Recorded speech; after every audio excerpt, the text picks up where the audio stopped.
মেদিনীপুর জেলার পটাশপুর 2 নম্বর ব্লকের প্রতাপদিঘিতে জনগর্জন সভার প্রস্তুতি সভায় এসে কেন্দ্র সরকার বিরুদ্ধে ও প্রাক্তন বিচারপতি অভিজিৎ গঙ্গোপাধ্যায় ও বিধায়ক তাপস রায়কে কটাক্ষ করলেন রাজ্যের তৃণমূল কংগ্রেসের মুখপাত্র দেবাংশু ভট্টাচার্য।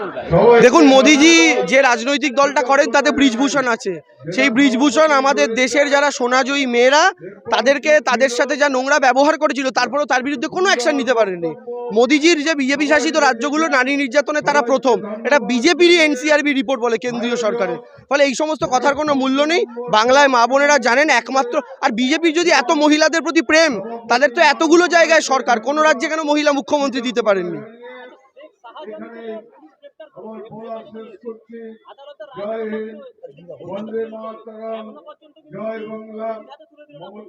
দেখুন, নিশ্চয়ই কোনো এখানে টেকনিক্যাল ব্যাপার রয়েছে।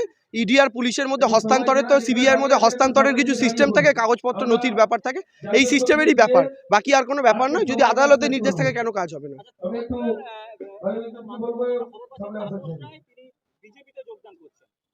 কেউ যদি 50 বছর গান্ধীবাদী রাজনীতি করে তারপরে গডসের রাজনীতি করতে তার অসুবিধা না হয়, তাহলে তাকে শুভেচ্ছা।